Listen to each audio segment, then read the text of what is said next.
llechen yma sydd yn mynd i fod yma am byth, wrth gwrs, i atgoffa ni oll, y bobl Gaernarfon ar ardal ag ymwelwyr am y cyfraniad gwnaethpwyd gan ferched 90 mlynedd yn ôl, ac falle nid damweiniol ydy mai merched sy'n gwneud y cyfraniad yna, os ga i ddweud, fel nath merched Comin Greenham.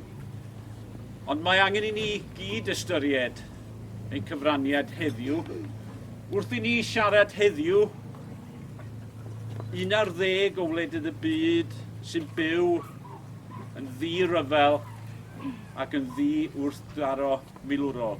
O holl wledydd y byd, dim ond 11 sydd ddim yn rhan o unrhyw wrthryfel neu ymgyrch miletaraidd mewn rhyw ffordd neu gilydd. Genod drosodd atych chi.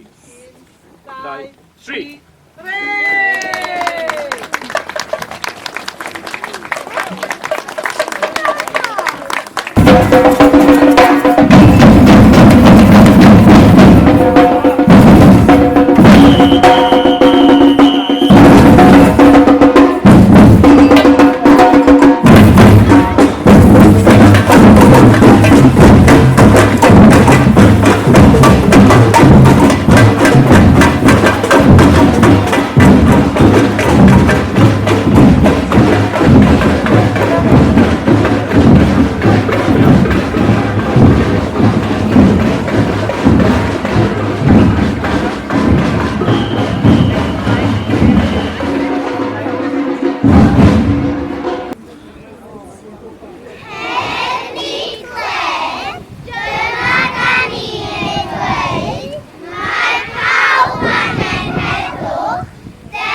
Dyma Emrys, 10 oed yn y dosbarth, yn gwrando geiriau'r athro.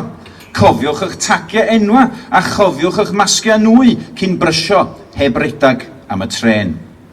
Cochwyn, cario cesis, dillad cynnas, crysa glân, pyjamas mewn parseli, bechdana mewn parseli, a draw yn stesion Lime Street mae plant ym mhob man cyn i'r tren stêm wagio'r platfform. Dyma Emrys yn y bala, yn meddwl am ei gatra, yn dychmygu mwg y bomia yn chwalu'r hen derasa. Mae cwn yn swnio'n ac yn udo wrth grwydro'r adfeilion a'r adar marwol yn mynd nôl i'r Almaen wedi gwneud ei gwaith. Dyma Emrys, flynyddoedd wedyn o flaen i ddosbarth ei hun, yn dysgu hanes y rhyfel, nath droi i ddinas yn chwaral a llenwi strydoedd a rwbal pan oedd ynta'n faciwi. Ni fedar ddeud y cyfan, rhag dychryn i ddisgyblion, dim ond deud pa mor ddiolchgar yw ynta am gael byw. Yn y bôn, da ni yma am yn bod ni'n gwybod bod rhyfel yn wrong, am bod rhyfel yn neud drwg i ddynoliaeth. A da ni wedi gweld diawle digrwydd rhyfel yn cyrraedd i safbwynt yn ystod y dyddiau dwytha yma. Bomio loriau yn cario bwyd a meddyginiaeth i blant a theuluoedd Aleppo. Allwch chi ddim mynd yn llawer is na hynna, ond dyna'r fath o afreswm diawledig sy'n digwydd pan fydd rhyfel yn gafal. A da ni yma yn syml i ddweud, da ni ddim o blaid rhyfel.